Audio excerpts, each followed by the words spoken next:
আমি নাসাবের দৃষ্টি আকর্ষণ করছি যে ছোট্ট শিশু কি অপরাধ করছিল সাইমন, তার পাশে দাঁড়াইতে বলার পরে এই ধরনের কেন যে ও দুনিয়ার আলো তেমন দেখে নাই।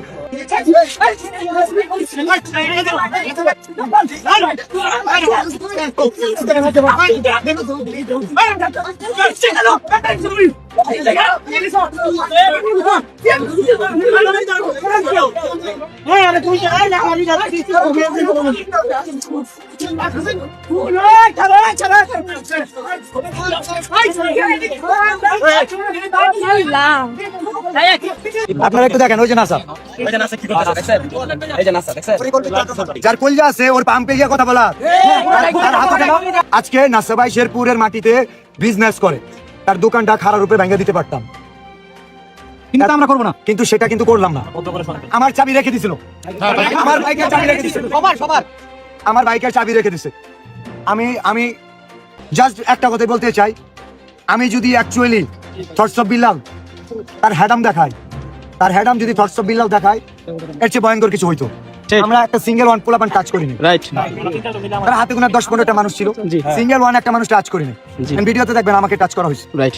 শুধু এটা বলছি, আঙ্গুল তুলে কথা বলো কেন? সাইমনের জন্য কথা বলতে পারো না? চুপ ছিল কেন? এটা অফ করো। যে যেখানে দেখতেছেন লকআপ, আবার একটু দেখা দেন এইটা ভাই, স্টিকটা ভাই দেখেন, স্টিক বের করছে, দেখেন পুরো পরিকল্পিতভাবে।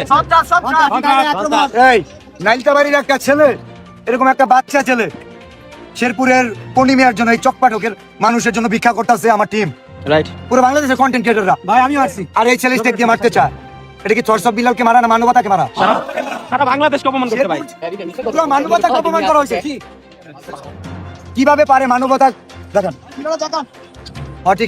স্টিক দিয়ে মারতে হয়েছে নাসা, এবং নাসার এখানে তারা পূর্ব পরিকল্পিত। আমরা গেছিলাম কর্নিমিয়াকে নিয়ে সমাধান করতে, মারামারি করার জন্য না, একজন কিডনি পেশেন্টকে নিয়ে গেছিলাম যে কেন আমাদের মাঝপথে রেখে চলে যাবে। ও আসতেছে না, কর্নিমিয়ার বাড়িতে আমরা 2 দিন ধরে আসি, 48 ঘন্টা যাবত আসি, ও কেন আসতেছে না? ফোন দিলে ধরে না, রাইট?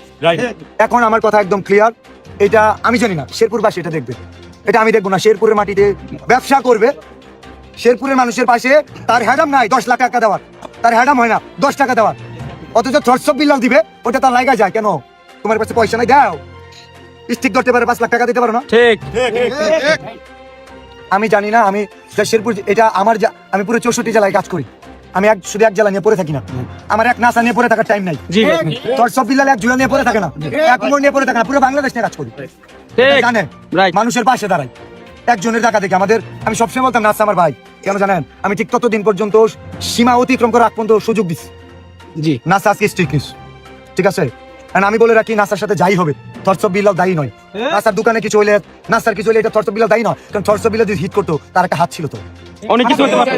যার কলজা আছে ওর পাম্পে গিয়ে কথা বলা, তার হাত কেন সে পারতো না? জি ভাই, আমরা যদি হাতাহাতি করতাম অনেক কিছু।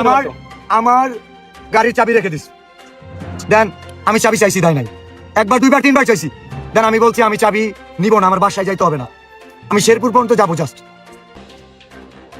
চাবি দিয়ে this. What is this? Stick হাতে নিতে চাও, চাবিটা রাইখা দিতা, দিয়ে দিয়া কেন চাবি? এত হ্যাঁ আমার রাইখা দিতা, আমার বাইন্দা রাখতা তুমি।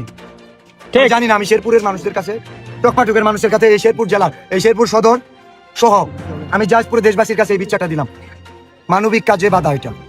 পুরো ঘটনা এটা জানে, একজন সাইমনের পাশে দাঁড়ায় নাই, একজন সাইমনের পাশে দাঁড়ানোর জন্য বলছি আমাদের কন্টেন্টে একটা ফান্ড কালেক্ট করতে দেয় নাই। এই সিন্ডিকেট, এই মাফিয়াগিরি, এই সন্ত্রাসী শেরপুরের মাটিতে থেকে একজন কন্টেন্ট ক্রিয়েটর কিভাবে করে? আমাকে দেখান, আমি শেরপুর জেলার একটা কন্টেন্ট ক্রিয়েটর ক্ষতি করছি, একটা দেখান আমার অভিযোগ জানাবেন, আমাকে দিয়ে একটা ক্ষতি হয়েছে। যে স্টিক হাতে নিতে পারে আগামী কয়টা বাজে? 5:25। আমি এইভাবে আলটিমেটাম দিই, 5:25 না, যে স্টিক হাতে নিতে পারে, যে থটস অফ বিল্লালকে হিট করার জন্য স্টিক হাতে নিতে পারে, আগামী যে বাকি 35 মিনিটের মধ্যে বাকি যে 7 লক্ষ টাকা সেটা দায়িত্ব নিবে, ঠিক? পরবর্তী 8 ঘন্টার মধ্যে পৌঁছাই দিবে, নাহলে শেরপুরবাসী কি করবে, ঢুকতে পারবে না, কি করবে আমি জানি না। আমি এই কাজটা করবো না, জাস্ট এখানে শেষ।